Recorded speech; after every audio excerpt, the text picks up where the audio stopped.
Okay, so hello and welcome. I hope everyone's doing well. I'm doing pretty good.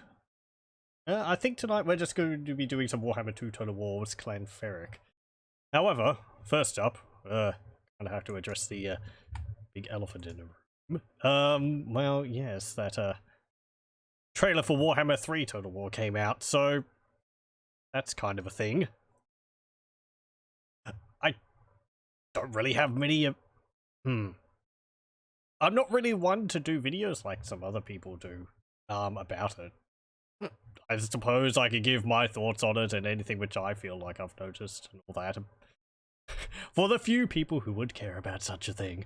And it's going to be part of this stream because, you know, I don't know, I'm lazy. I can't bother to put together a more focused video about it or anything like that. How to start this off? Like it's a day late and probably everyone's already seen it. I guess we could see the trailer. It's a pretty cool trailer, so sure. Let me get that going and we can watch this right here. Oh, and sound.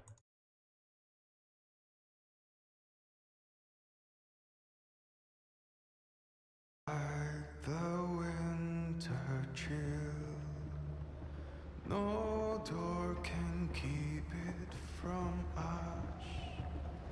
In summer yet may bloom again, though ice be all upon us.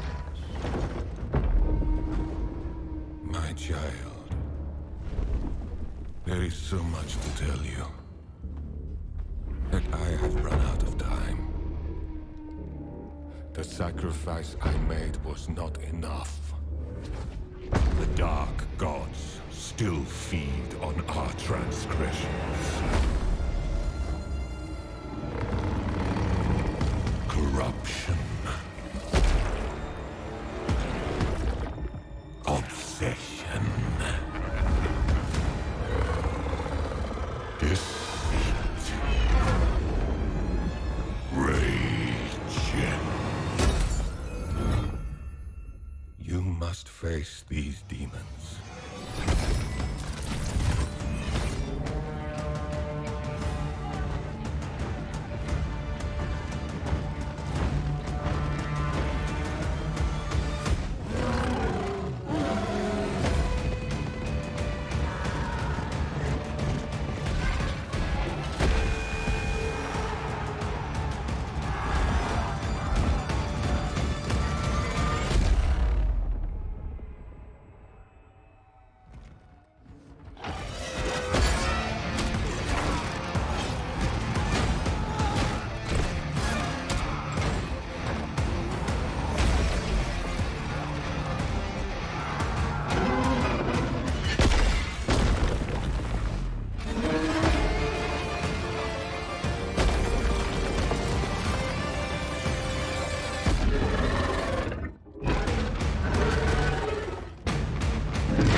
Okay, let me cut it off there before that Sega bit comes up and deafens us all. Good. Anyway, so yeah, it's pretty neat. What can I say about it? I don't know.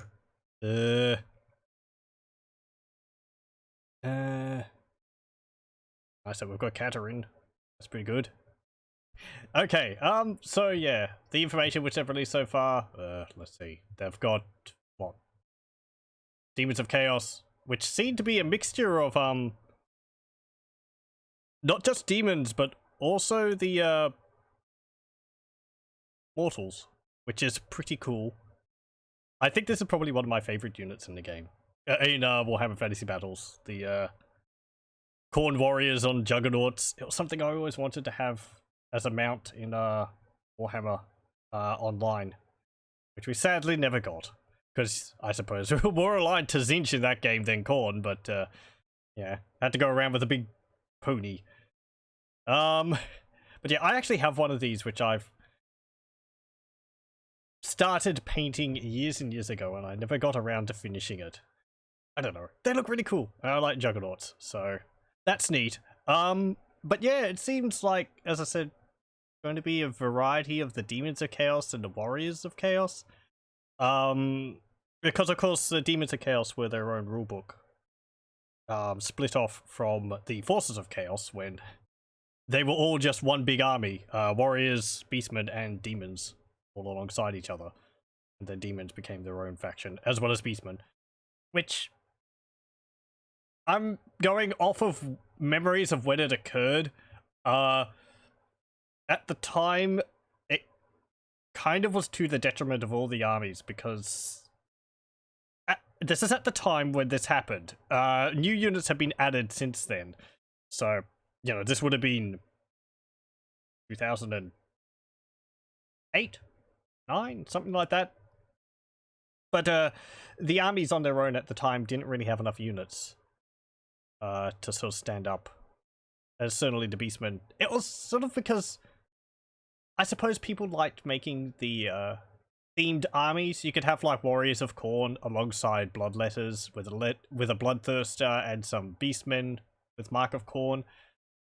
You'd have like a sort of it sort of, I suppose, gave more the impression of a marauding horde based on that chaos god. But I suppose if they're adding the mortals, or they're sort of adding some of the mortal units to the Demons of Chaos, though maybe this is just a unit for the demons because they are champions, I think, and they're mounted on demons, they're juggernauts. Where was I going? They could be merging the Warriors of Chaos from Warhammer 1 into with the demons, or at least making a bunch of their units available to them, which to me would make sense. Yeah. This is all just me guessing. I certainly don't have any insider knowledge on anything like this. What else? Oh yes, for the other information, you've got like Kislev and Cathay, it seems, to fight against them, which is surprising. Kislev was kind of to be expected. I will say maybe I'm a little bit disappointed that Ogre Kingdoms and Chaos Dwarves aren't coming out. At least haven't been announced yet. If they are coming on release, which I don't know. From what they've said, I don't think so. But you know, it was what you were expecting. Kislev, Ogre Kingdoms, Chaos Dwarves, and Demons of Chaos. In a way, I'm glad that Creative Assembly has done something which I wasn't expecting, which is Cathay, which is neat. I'm always up for them to surprise me in some way, in ways like this. Otherwise, it would be sort of like, you know, that's neat, but you know, yep, that's what we were expecting. And I don't mind waiting for like Ogre Kingdoms and Chaos Dwarves to come out later. They've done a good job with factions like that. In more recent times, I suppose the Beastmen did suffer a fair bit from that, but that was like the first race DLCs. I think they've improved quite a bit since then. Tomb Kings were good. I do know, I understand it can maybe limit the number of units which they'll add to the faction later on, but I don't know. Maybe they could do like DLC focus on different aspects of them or something like that. I don't know. But yeah, there was also a interview with some designers from Games Workshop. I think it's on Warhammer Community. and they were talking about designing Kislev and Cathay and expanding them to be factions from the footnotes, which they were really in a lot of the previous lore. Though Kislev did have an army of War Master, but you know, not really anything beyond that. Which is neat. I look forward to seeing what Games Workshop and Creative Assembly are able to do with Cathay. There really wasn't anything for them. I think it was just a bunch of lore excerpts. I don't know any of it off the top of my head. I suppose there's like dragons, and there was like what, jade statues or something like that. And I'm not sure what people are just which ones are people sort of just putting suggestions out, which ones were actually mentioned, since that's further into the lore than I've ever gotten. So,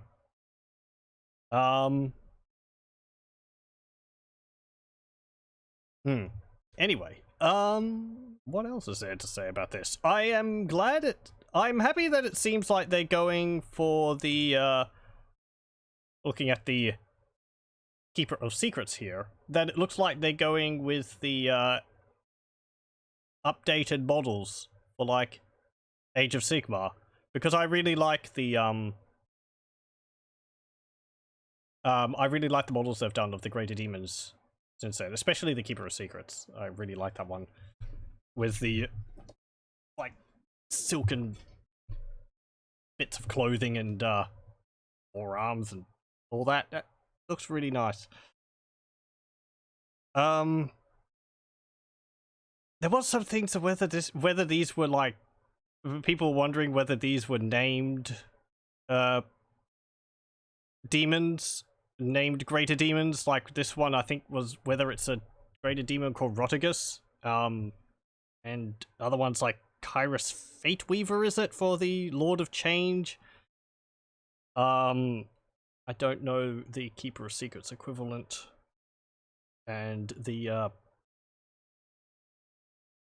Bloodthirster. I think the key thing for the Great Unclean one here is the headdress, which is what makes people suspect that. Though other people had pointed out, and seen it myself, the horns are different. It's more, the horns are more in line with just the generic Great Unclean one model. I don't know, maybe they're doing a combination of both. Maybe it's not. Personally, it would make sense if they did the named Greater Demons, because that would give them more sort of to work off of than just a generic one, but I don't really know if there's that much to differentiate a named Greater Demon from a generic one. So, Demons of Chaos are not a faction I ever played as. Let's just avoid that mouth full of maggots. Giant bear cavalry, that's pretty cool. And also winged lancers, yay. I've seen a lot of these things in the good mods which I've played are based on expanding Kislev and all that. So, but it will be interesting to see what Creative Assembly does with it in an official capacity. The mouth maggots were your favorite part. I keep looking at it, and it's like, I don't know. It's like there's sort of like an odd shimmer to them. Like it's like, I don't know. It reminds me of like 3D models I've seen in the past. Something. I think that was another thing people did to point out. Maybe it was Rotigus, named Great Unclean one, because the model has a mouthful of maggots and all that. But it's a Great Unclean one. They're pretty much full of those anyway. So, got bloodletters with their flaming swords and flaming eyes. Not much to say about them. I did feel sort of at this point here in the trailer, I kind of feel that bit there, like something about the pacing is a little odd. I know it's building up to this attack, but I wonder whether there was supposed to be, whether there's going to be like parts which they'll add to the trailer later on. Like they've maybe removed bits to do with like Cathay or something like that. I can't remember whether they did something like that with Warhammer 2. I don't think they did. I think they showed off all the whole trailer. So maybe it's just me making something out of nothing, most likely. The other thing is this guy at the end, which I believe is the same guy which was shown in the shorts. Creative Assembly was showing off the dude standing behind the standing behind the heavens mage, looking out of his telescope. I think people were suggesting that it could be the advisor from the other games. I don't really know. I don't have that great facial recognition, so I can't say for sure whether he's similar or not. I think these were a point which they pointed out as being similar. Other than that, there's this letter here. He is looking in like Catherine's tent. So, and he did seem to be noticed. I mean, he did like bow there, but I wonder whether people can see him. Or maybe they just expect him to be there. There's a note here. It's got some words highlighted on it. The Prince Demon is... Yuri, the Prince Demon is Catherine. Oh no, Catherine's a demon prince. I don't know. There might be something else underneath his hand there. But the map. Those figures on the map are cool. Yeah, they are. There's what? This one representing Catherine. This one representing a blood letter, it looks like. And this one is representing Cathay. Going to the Warhammer community page, they showed a bit of concept art, which was of a jade dragon, which is in the same pose as this. So, and also the map, which you can see underneath here, is of, well, Grand Cathay here, when you shove the letter out of the way. There we go. And also some other locations. Grand Bastion along here, which I guess is a large wall defending, like, the northern border of Cathay. And I think also parts of the western border with the Badlands, or the Darklands. It's kind of difficult to find maps using Google, because some of them are very small. The scan quality of them isn't very good. I did try to, like, compare areas of this with,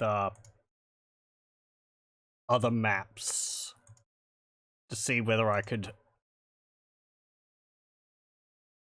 link any of these up. Let's see. If we look around here, this is a very unprofessional way to do things, but I think there was some things, like there's... where is it? Oh, it's underneath the letter now. Damn it. Okay. So, if you look down here, there's Ice Pass. And over here, there's Battle of Ice Pass. So, I guess that's the same place. There was also Ancient Giant Lands. I guess that's what it says there. There's something Skulls there, which... I don't know. Could be anything Skulls. I don't think... Did I see anything? The Skull Taker's up here, but I don't think they would be listing, like, Ogre Kingdom's clans. This is a map of Ogre Kingdom's area, by the way.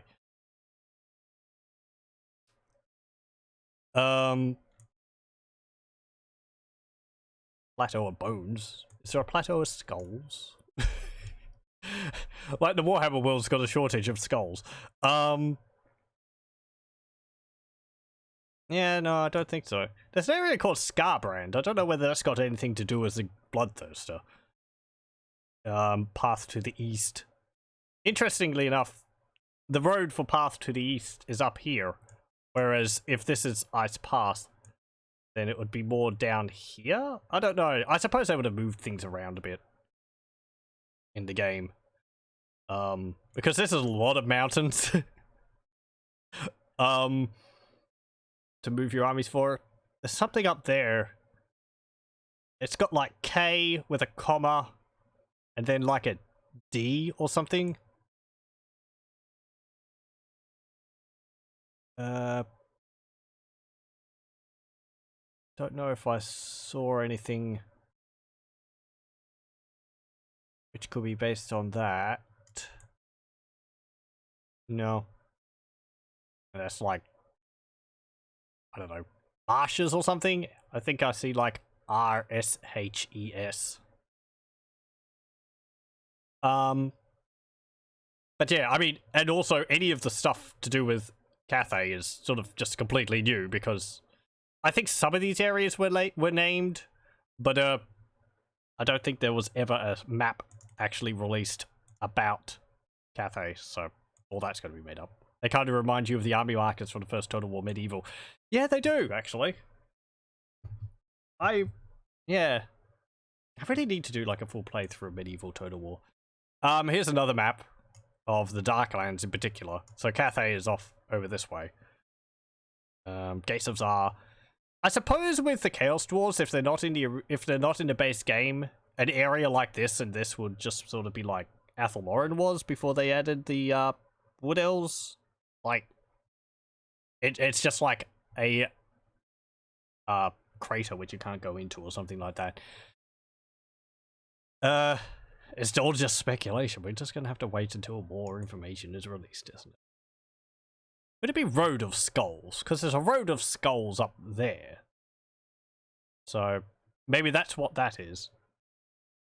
Damn, Catherine's like model was in the way. Other than that, yeah, that's about it, really. Can I remember any other information which was announced about it? Not really. There's a DLC coming. Oh, they did mention how many lords there would be. There was like 9 lords or something like that on release. So that would be like 2 for Kislev, 2 for Cathay, and then like 1 for each of the Chaos Gods, and maybe a Chaos Undivided character, which is what people are guessing. So they also mentions of like, oh, what was it? Someone wanting to like take advantage of. Let me just go to the Steam page because I think it's on there. I haven't pre-ordered it yet, though. I think I'll wait for a bit more information. I'm most likely going to get it before it comes out anyway. Personally, I'm really happy with the job Creative Assembly has done with the series as a whole, so, you know, I don't really mind what they do. But I sort of just wait until just before the game comes out to actually purchase it. In my mind, it doesn't really make that much of a difference since it's a digital purchase anyway. Let's see. There is one who schemes to achieve just that, an ancient figure who desires nothing less than to wield supreme power. But to succeed, he will need a champion. So I don't know what that would be. I guess maybe it would make sense if it was Balakor. We played a campaign as him. He crowns champions. I don't know whether he'd need one. In my mind, it would make sense if that character in the trailer was actually the champion, which was labeled there. Because he seemed to be taking an interest in events, just watching things in the background, being all mysterious. People don't have any job going around being mysterious like that. Oh, there was also from PC Gamer, they had a review. No, not a review. Like a article about it. And it mentioned something about how you can't really imagine Khorne to go sitting down at a diplomatic table and talk to other people about it. And it sort of mentioned that rather you would deal with Khorne in the way which is most usual, with a lot of claret, I think they said, or, you know, blood. So I wonder whether that would have something to do with, like, corruption of characters if they get too involved in bloodshed, or if they sit around for too long. It would be neat if the Chaos Gods could have some impact on your characters in that way. Like, because it does seem also like corruption is part of it.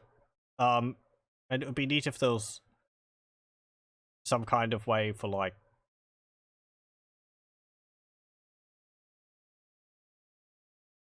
yeah, I don't know, you know.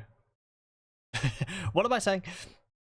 For the Chaos Gods to manipulate your characters, or for your characters to fall to a Chaos God or something like that. expanding the corruption for chaos mechanic a bit further than just causing cracked ground everywhere and all that, because it doesn't really have that much of an impact on characters. I think you can get insane when you're in high areas with high chaos corruption, which gives them an increase to their melee stats, but a decrease to their public order in the area or something like that. But it would be neat if other actions you had would have effects on some other trait which your lords had. I wonder whether something like that, it would have made sense for every faction to have it, because I don't think the undead would necessarily have problems with that. What was them being undead? But yes, I guess that's really about it. I don't really have much more to say about that. It's a thing. I'm happy that we have a trailer now.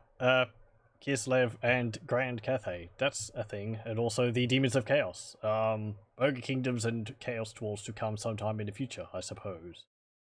Be interesting to see what they end up doing and what the campaign will be focused on. Though it also seemed like you'd be going into the realms of chaos up into the north, which I can't imagine is going to be very good for the survivability of people who try to do that. From my understanding, it's incredibly hostile. There is some maps to that, but, well, what with it being the realms of chaos, I think it's all up to subjection.